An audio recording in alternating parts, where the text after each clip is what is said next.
comme il a si bien dit, je pense que ces incidents qui sont survenus ces derniers temps nous poussent encore en tant qu'acteurs de réagir. Parce que nous avons vu que cette composante de l'éducation au risque des mines que nous avons toujours déroulée à travers nos partenaires a apporté quand même un résultat positif. Donc, à un instant, on a constaté que c'est comme si on agissait, on concentrait tous nos efforts sur le déminage. C'est bien, mais nous pensons que l'idéal, ce n'est pas de mettre toutes les forces sur juste là où il y a le feu, mais il faut au moins développer d'autres activités qui pourront accompagner ces déminages.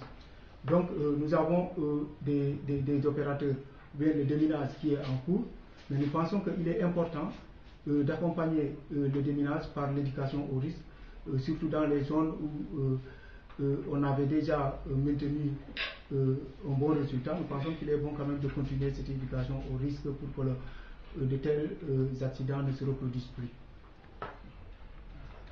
En fait, nous constatons, comme l'ASM, comme tous nos partenaires ici présents, que depuis que cette année 2013 se manifeste vraiment par les accidents par mine. Et nous tous, on était conscients du fait qu'il y avait une forte réduction des accidents par mine. Mais aujourd'hui, c'est la triste réalité que nous sommes en train de faire face. Pourquoi? Peut-être qu'il y a des efforts qui ne sont pas faits sur d'autres points, ne serait-ce que l'éducation au risque des mines, le déminage dans certaines zones. Et c'est pourquoi il est important, à travers ce point de presse, venir avec l'ASM, lancer un appel à ce que vraiment les populations puissent prêter beaucoup plus d'attention, mais aussi que le Sénégal essaye de faire en sorte que d'ici 2016 qu'il puisse atteindre ses objectifs, parce que le Sénégal doit déminer toutes les localités atteintes. Par ailleurs, cela ne pourrait se faire si jamais les conditions ne sont pas réunies. Il faudrait qu'il y ait vraiment beaucoup d'énergie dans la recherche de fonds pour que les partenaires puissent aller sur le terrain. Il y a aujourd'hui Handicap qui avance petit à petit.